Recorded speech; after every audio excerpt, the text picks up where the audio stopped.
Hello दोस्तों, यह है इजी सोशल साइंस। जी हाँ, आज आप थंबनेल देखकर सोच रहे होंगे कि इजी सोशल साइंस पर आज टिकटॉक कहाँ से आ गया। जी हाँ, मैं रोज़ की तरह अपनी स्टडी टेबल पर बैठा हुआ स्टडी कर रहा था और मुझे कहीं से मालूम पड़ा कि आज भारत सरकार ने कुछ चाइनीज़ ऐप को बैन कर दिया। जब मैंने इसकी पूरी जांच की, पड़ताल की, तो मुझे मालूम पड़ा कि भारत सरकार ने 59 चाइनीज़ ऐप को बैन कर दिया, जिसमें टिकटॉक सबसे ऊपर है। आप सोच रहे होंगे कि टिकटॉक का इस एजुकेशन चैनल पर क्या काम, तो मैं आपको बताना चाहूँगा कि हमारी जो यूथ है, हमारी जो यंग जनरेशन है, वो बहुत बड़ी तादाद में इस तरह के वीडियो ऐप्स का यूज़ कर रहे थे। वो इन वीडियो ऐप्स का यूज़ अपने दैनिक जीवन में इतना अधिक बढ़ा चुके थे कि आप और हम सोच नहीं सकते हैं। अगर आप अपने बच्चों को घर पर मोबाइल्स, फ़ोन चलाते हुए देखते हों, तो आप पाएंगे कि वो दिन भर उस मोबाइल के अंदर ही लगे रहते हैं।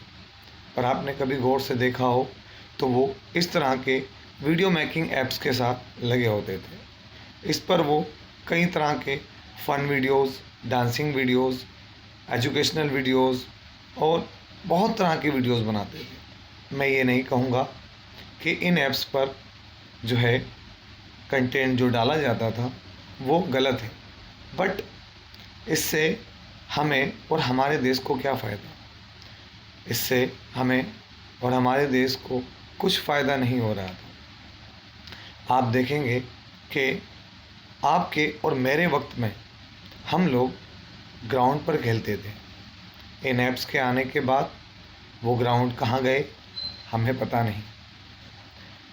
आपके और हमारे वक्त में पार्क पूरी तरीके से भरे हुए होते थे। सभी पेरेंट्स अपने बच्चों के साथ वहाँ टहलते होते थे, घूम रहे होते थे। किंतु इन ऐप्स के आने के बाद ये सब चीज़ें भी ख़त्म हो गई। जब मुझे ये न्यूज़ पता चली कि भारत सरकार ने इन 59 ऐप्स को बैन कर दिया, तो आप यकीन कीजिए मेरी खुशी का ठिकाना नहीं रहा और मुझे लगा कि मुझे भी आपसे चलकर बात करना चाहिए। आज आप देखें कि ये जो चाइनीज़ ऐप थे, इनको इंडियन गवर्नमेंट ने आईटी एक्ट 2000 के तहत बैन किया है। ऐसा नहीं है कि गवर्नमेंट ने कोई भी डिसीजन लिया और उसको इम्प्लीमेंट कर दिया।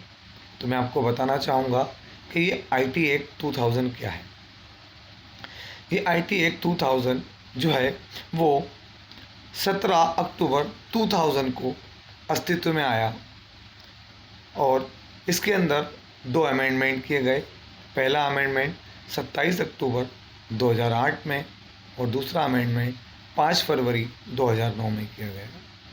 दोस्तों, आप जानते होंगे कि कोई भी देश जो है वो आंकड़ों का आदान प्रदान पहले लिखित रूप में करता था, किंतु जब इलेक्ट्रॉनिक मीडिया आ गया तो वो अपने हर तरह के कामों का, हर तरह के डेटा का, आंकड़ों का आदान प्रदान इस इलेक्ट्रॉनिक मीडिया के माध्यम से करने लगा।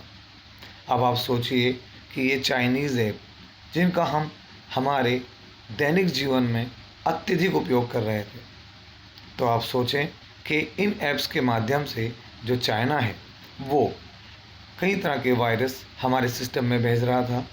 कई प्रकार से वो हमारे सुरक्षा से संबंधित आंकड़ों को, कई बार हमारे आर्थिक गतिविधियों से संबंधित आंकड़ों को, कई बार हमारे सामाजिक व्यवस्था से संबंधित आंकड़ों को वो हैक करता था और उसका मिसयूज़ करता था।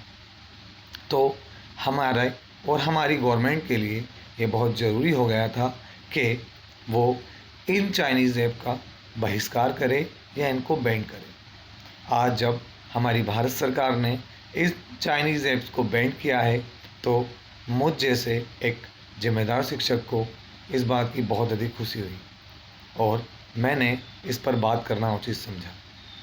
क्योंकि आज हम कई बार ये देखने में आया है कि आर्थिक रूप से जो है वो नीचे जा रहे हैं, और उसका एकमात्र कारण ये है कि हमारी शिक्षा का स्तर ऊपर नहीं उठ पा रहा है, हम उस प्रकार की शिक्षा नहीं दे पा रहे हैं। उसका कारण हमारा जो यूथ है वो 12 से लेकर 16 घंटे तक इन चाइनीज़ ऐप के ऊपर अपना समय बिता रहा है।